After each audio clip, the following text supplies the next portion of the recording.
Hello दोस्तों, इसके पहले हमने आपको फिजिक्स पढ़ाई थी।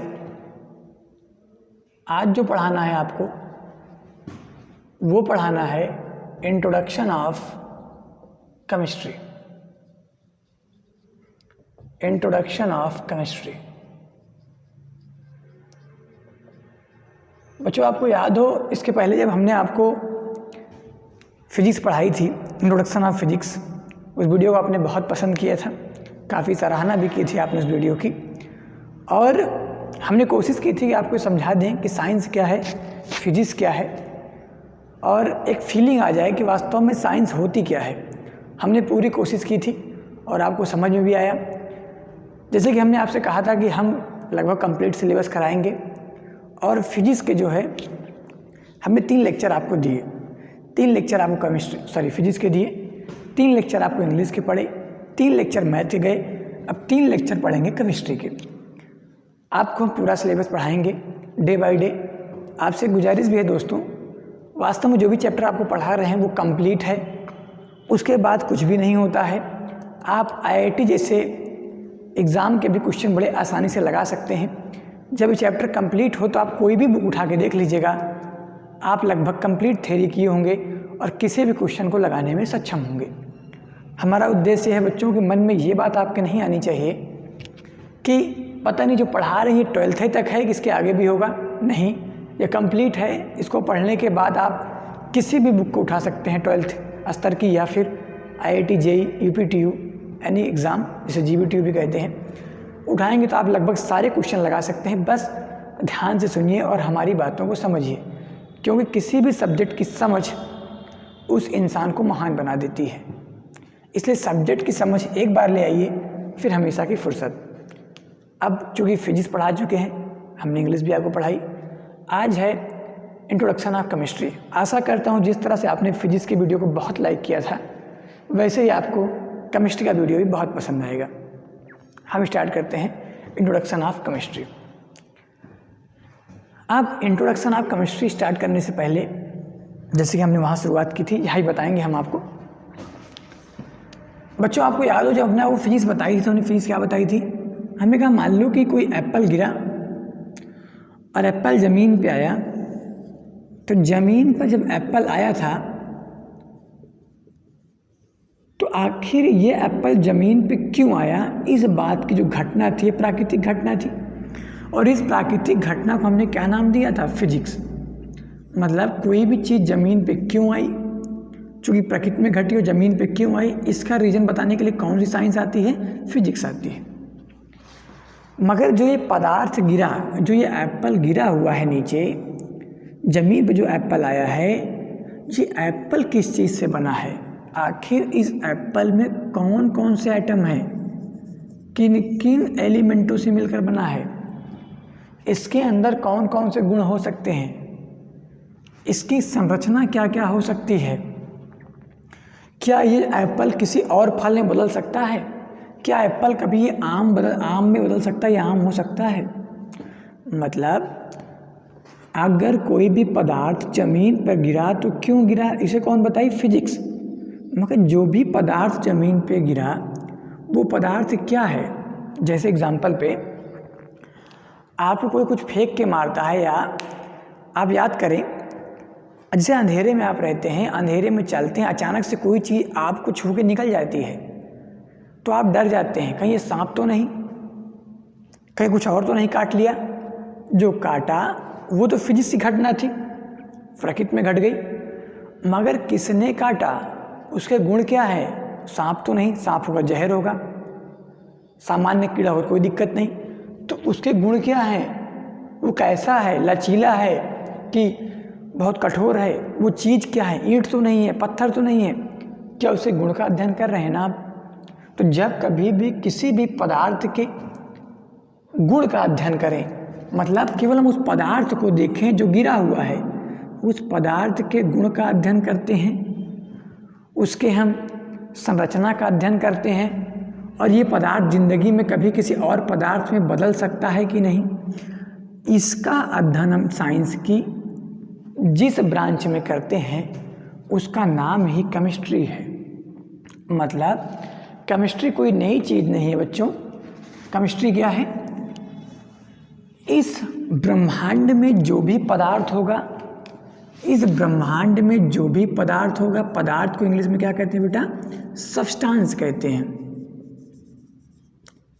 सब्सटेंसेस, जो भी सब्सटेंस होंगे, सब्सटेंसेस होंगे, वे पदार्थ किस चीज़ से मिलकर बने हैं, उनके गुण क्या होंगे, उनकी संरचना क्या। संरचना का मतलब त्रिभुजाकार होगा, चतुर्भुज होगा, वृत्त होगा, इस संरचना बोलते हैं। संरचना क्या होगी, और वो पदार्थ भविष्य में किसी और पदार्थ में बदल सकता है कि नहीं। जैसे एग्जाम्पल के रूप में आपको पता हो, बहुत सारा फेमस क्वेश्चन है कि पहले मुर्गी आई कि पहले अंडा। आपको बता दें, खच्चर होता है। खच्चर क्या है? गधा और घोड़े के क्रॉस से बना हुआ एक नया प्रोडक्ट क्या है? खच्चर है। ऐसे ही जो हमारी मुर्गी है, ये मुर्गी वास्तव में मुर्गी नहीं है, दो पक्षियों के क्रॉस से बना हुआ एक तीसरा प्रोडक्ट है। मतलब दो प्रोडक्ट जब आपस में मिले, दो पदार्थ, तो एक नए पदार्थ को जन्म दिया। तो किसका खेल है? केमिस्ट्री का खेल है। क्यों? क्योंकि उसने भविष्य में एक पदार्थ को दूसरे पदार्थ में बदल दिया। एक पक्षी कोई रही होगी और उस पक्षी का नाम कुछ और रहा होगा, उसे किसी ने बदल दिया, उसने मुर्गी में बदल दिया, एक नई पक्षी जनरेट कर दी। मतलब दो सेब मिलकर, एक सेब और एक संतरा मिलकर हो सकता है भविष्य में आम बना दे।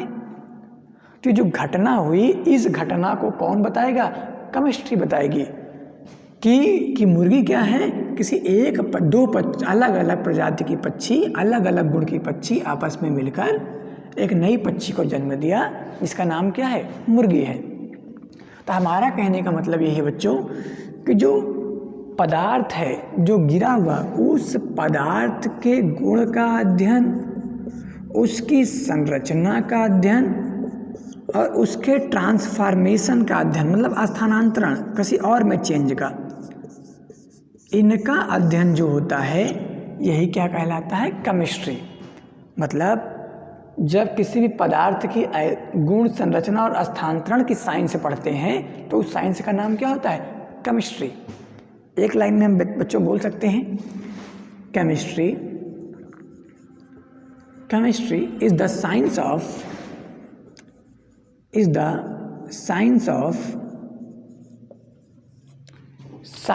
substances,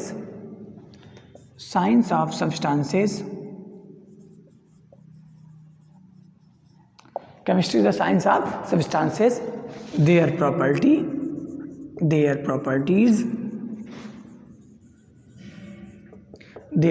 और क्या हो गया? their structure,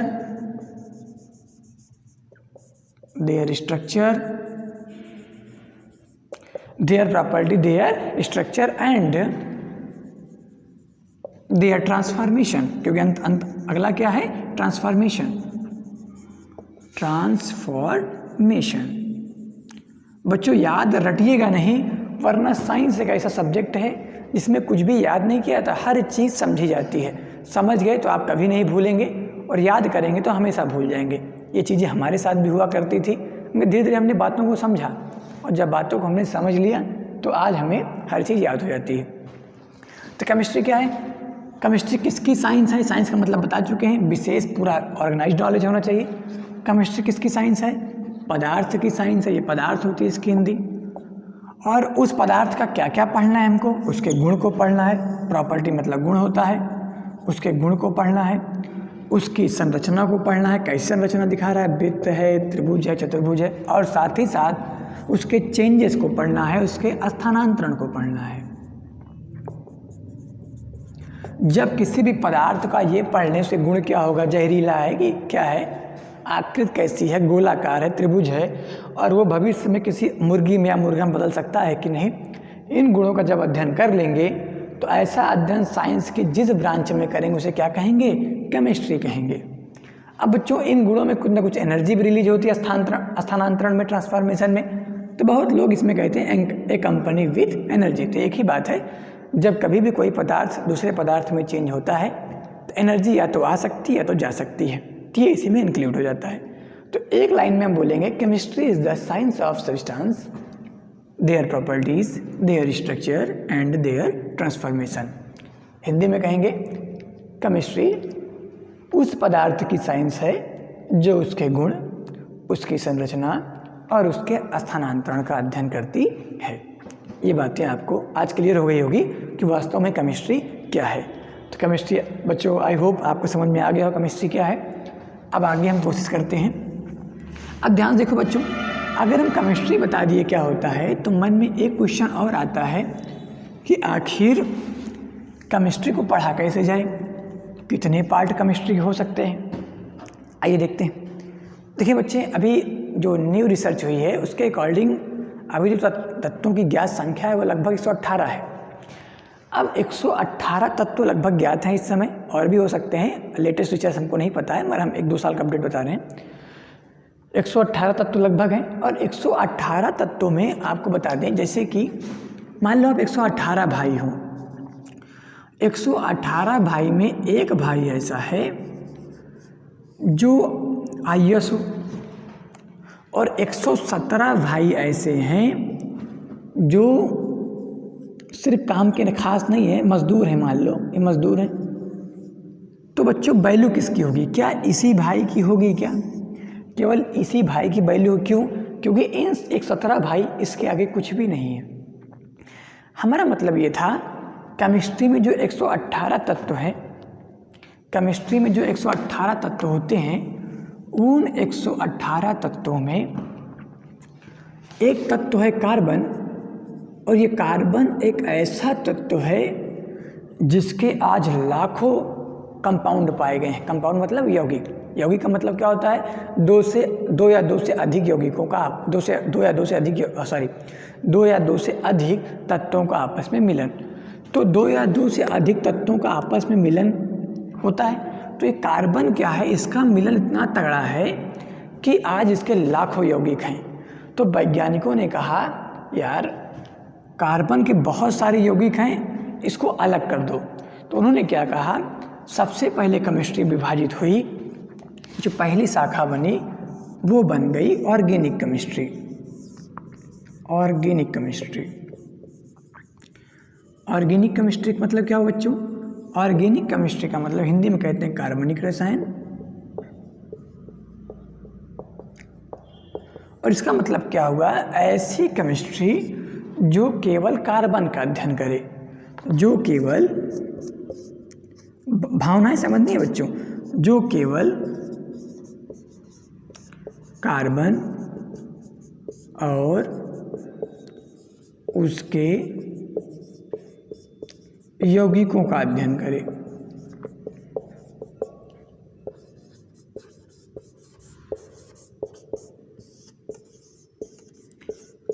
जो केवल कार्बन और उसके यौगिकों का अध्ययन करे उसे क्या कहेंगे? Organic chemistry. बच्चों आगे हम बहुत डिटेल में इसकी चर्चा करेंगे ऑर्गेनिक केमिस्ट्री की, मगर अभी हम केमिस्ट्री पे फोकस कर रहे हैं। आगे देखें, अब भाई केमिस्ट्री हो गई जो केवल कार्बन का अध्ययन करे, तो बचे कितने लोग? 117 लोग बचे, वो भी कहेंगे हमारा भी अध्ययन करो। तो ऑर्गेनिक का उल्टा होता है बच्चों इनऑर्गेनिक। ऑर्गेनिक का उल्टा क्या होता है? इनऑर्गेनिक। तो इनऑर्गेनिक का मतलब आपको समझ में आ गया होगा। ऑर्गेनिक का मतलब हो गया ऐसी केमिस्ट्री जो कार्बन के अलावा, कार्बन को छोड़कर समस्त यौगिकों का अध्ययन क्या होता है? Inorganic chemistry. याद रहे बच्चों, इसमें कुछ अपवाद भी होते हैं, बाद में चर्चा करेंगे। Carbonate, bicarbonate, cyanide, isocyanide, carbide, ये ऑर्गेनिक केमिस्ट्री के अपवाद हैं जिसको हम चर्चा करेंगे, मगर अभी हमारी चर्चा केमिस्ट्री पर है। इनऑर्गेनिक केमिस्ट्री क्या है? कार्बन को छोड़कर समस्त यौगिकों का अध्ययन इनऑर्गेनिक केमिस्ट्री कहलाती है। ये बात चर्चा क्लियर हो गई होगी आपकी। अब देखें, अगर हमने ऑर्गेनिक केमिस्ट्री पढ़ ली, इनऑर्गेनिक पढ़ ली, यहाँ पर हमने केवल कार्बनिक यौगिकों का अध्ययन किया, और यहाँ पर हमने किसका अध्ययन कर लिया? इनऑर्गेनिक केमिस्ट्री कर लिया। मगर मान लो एक रिएक्शन हो गई C+O2 give rise to CO2, ये एक रिएक्शन बन गई। फिलहाल ये संभव नहीं है, पहले C और O बनता है CO2। एक एग्जाम्पल के रूप में हम बता रहे हैं, C+O2 give rise to CO2। छोड़िए, नहीं तो बहुत लोग कमेंट हो जाएगा। NH3, ये तो क्लियर है। N2 प्लस हाइड्रोजन और नाइट्रोजन मिलकर क्या बनाते हैं, अमोनिया बनाते हैं। अब ये रिएक्शन जो हो गई, अब ये रिएक्शन तो हो गई, ये रिएक्शन हो गई, रिएक्शन किस कैटेगरी में जाएगी, इनऑर्गेनिक में। इनऑर्गेनिक कहेगी मेरा काम है, मैं हैंडल कर लूँगा कि हाइड्रोजन का क्या गुण है, नाइट्रोजन का क्या गुण है, अमोनिया क्या गुण है। मगर हाइड्रोजन और नाइट्रोजन मिलकर अमोनिया कैसे बनाए, इस रिएक्शन के पीछे लॉजिक क्या है, इस रिएक्शन के पीछे लॉजिक क्या है, थीम क्या है। इस रिएक्शन पर ताप का, टेम्परेचर, दाब का, सांद्रता का, टेम्परेचर, प्रेशर, कंसंट्रेशन, इसका क्या असर होगा। मतलब अगर H2 बढ़ा दिए तो क्या असर होगा, N2 बढ़ा दिए तो क्या असर होगा।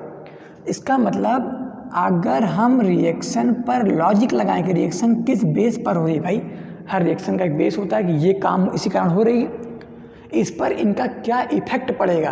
तो इन इफेक्टों का, इन लॉजिकों का अध्ययन हम केमिस्ट्री की जिस शाखा में करते हैं उसका नाम होता है फिजिकल केमिस्ट्री। कौन सी केमिस्ट्री बच्चों, फिजिकल केमिस्ट्री। फिजिकल केमिस्ट्री का मतलब ही होता है ताप, दाब एवं सांद्रता।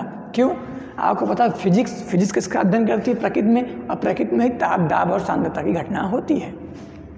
इसीलिए इस केमिस्ट्री का नाम क्या हो गया, फिजिकल केमिस्ट्री। हिंदी में क्या कहेंगे, भौतिक रसायन। भौतिक रसायन का मतलब क्या हुआ, ऐसी रसायन जो किसी भी रिएक्शन के पीछे की लॉजिक बता दे। लॉजिक क्या है, ताप, दाब और सांद्रता का प्रभाव कैसे होगा, ताप, दाब, सांद्रता का प्रभाव, इसका अध्ययन, इन सब के प्रभाव का अध्ययन जहाँ पढ़े उसे कौन सी केमिस्ट्री कहेंगे, फिजिकल केमिस्ट्री। मतलब पहले हमने रिएक्शन जाना, कौन सी रिएक्शन इसमें आई, कौन सी रिएक्शन इसमें आएगी, फिर उन रिएक्शन पर इनका क्या प्रभाव पड़े, किससे पढ़ेंगे, फिजिकल केमिस्ट्री। अब भाई ये अपना अध्ययन कर रही है, अपना अध्ययन कर रही है, अपना अध्ययन कर रही है, इन दोनों को मिलाकर। मगर ऐसी, अब मान लो कोई ऐसा यौगिक हो जो कार्बन और ऑक्सीजन दोनों से मिलकर बना हो, मतलब इसके यौगिक इसके यौगिक अपने अपने यौगिक बना रही हैं। मगर मान लो कोई यौगिक है, हमने मान ले लिया अमोनिया। अब ये अमोनिया कहाँ कहाँ काम आएगी, क्या दवा में यूज हो सकता है इसका, क्या इसका यूज हमारे जीवन में, हमारे जीवन को बढ़ाने के लिए हो सकता है, जीवन के लिए, क्या इसका यूज नाभिक रसायन, न्यूक्लियर में हो सकता है कि नहीं हो सकता है, मान लो एनर्जी में निकालनी हो, क्या कहीं और भी इसका यूज हो सकता है। मतलब इसका एप्लीकेशन क्या है, यूज क्या है। तो यूज पढ़ने के लिए क्या इस केमिस्ट्री को, इस अमोनिया को हमको छोटे छोटे भागों में तोड़ना पड़ेगा ना, इसका बहुत बारीकी से नॉलेज करना पड़ेगा, तभी से गुण पता चलेंगे। तो जब बारीकी से नॉलेज करना हो तो बारीकी से नॉलेज को केमिस्ट्री की भाषा में बोलते हैं एनालिसिस, और एनालिसिस से आया एनालिटिकल केमिस्ट्री। जब कभी भी किसी भी यौगिक को हमको तोड़कर उसके विभिन्न प्रकार के अनुप्रयोग निकालने हो, एप्लीकेशन देखने हो, तो एक नई केमिस्ट्री जन्म लेती है, इसका नाम क्या है, एनालिटिकल केमिस्ट्री।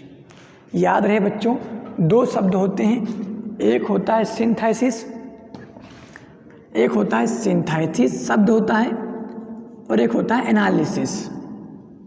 एनालिसिस का मतलब होता है बड़े चीज़ों को छोटे छोटे भागों में तोड़कर उसका अध्ययन करना, एनालिसिस है, जैसे केमिस्ट्री में होता है। सिंथेसिस क्या है, छोटे छोटे लोगों को तोड़कर जोड़ना, छोटे छोटे लोगों को पकड़ के जोड़ना, क्या है, सिंथेसिस है। जैसे आपने इंग्लिश में पढ़ते हैं सिंथेसिस क्या है, वहाँ दो सेंटेंसों को मिलाकर आपस में जोड़ देते हैं, दो लोगों को छोड़ के जोड़ा ना, बड़ा बना दिया ना। तो जब तोड़कर, जब छोटे छोटे चीज़ों को जोड़कर बड़ा बना दें तो वो हो गया। जब छोटे छोटे चीज़ों को जोड़कर बड़ा बनाते हैं तो उसे बोलते हैं सिंथेसिस, और इसका उल्टा क्या कहलाता है, एनालिसिस। हमें लगता है बच्चे इन शब्दों का मतलब क्लियर होगा। देखो बच्चों, शब्दों का मतलब बहुत ज़रूरी है, किसी भी परिभाषा को रट लेने से उस सब्जेक्ट का ज्ञान नहीं हो सकता। आपको ज्ञान होने के लिए शब्द का मतलब बहुत ज़रूरी है। क्या आप हमको ये बता दो, हमने पहले रिएक्शन का अध्ययन किया, फिर हमने उस पर पड़ने वाले प्रभाव का अध्ययन किया, और अंत में दैनिक जीवन में उतार लिया। जब ये सारे काम हो गए तो क्या हमारे उद्देश्य समाप्त हो गए कि नहीं हो गए? उद्देश्य समाप्त हो गए। जब उद्देश्य समाप्त हो गए तो उद्देश्य समाप्त होते ही केमिस्ट्री भी क्या हो गई? समाप्त हो गई। इसीलिए केमिस्ट्री के 4 भाग होते हैं। कौन कौन से? Organic chemistry, inorganic chemistry, physical chemistry और एनालिटिकल केमिस्ट्री। एनालिटिकल केमिस्ट्री के अंतर्गत हम पदार्थों के गुणात्मक और मात्रात्मक दोनों अध्ययन करते हैं। क्वालिटेटिव और क्वांटिटेटिव मतलब उनके एप्लीकेशन को पढ़ते हैं कि उनका हमारे जीवन में क्या उपयोग है। हमें लगता है बच्चों की केमिस्ट्री अब क्लियर हो गई होगी और इसमें अब आपको कोई दिक्कत नहीं होगी। हाँ बच्चों, एक बात और, नेक्स्ट लेक्चर में 12th का चूँकि हम पढ़ा रहे हैं, आपको हम फिजिकल केमिस्ट्री स्टार्ट करेंगे और फिजिकल केमिस्ट्री में पहला चैप्टर होगा केमिकल काइनेटिक्स। बच्चों आप हमारे साथ जुड़े रहें, हम पूरी केमिस्ट्री पढ़ाएंगे। एक बार पूरा पढ़ा लें कोई भी चैप्टर, आप उठाकर कोई भी बुक लगा लें, चाहे वो IIT की हो चाहे इंटर की हो, कोई भी बुक, आपको कभी कोई प्रॉब्लम नहीं होगी। तो हम फिजिकल केमिस्ट्री नेक्स्ट चैप्टर में स्टार्ट करेंगे। आज के लिए बस इतना ही। धन्यवाद।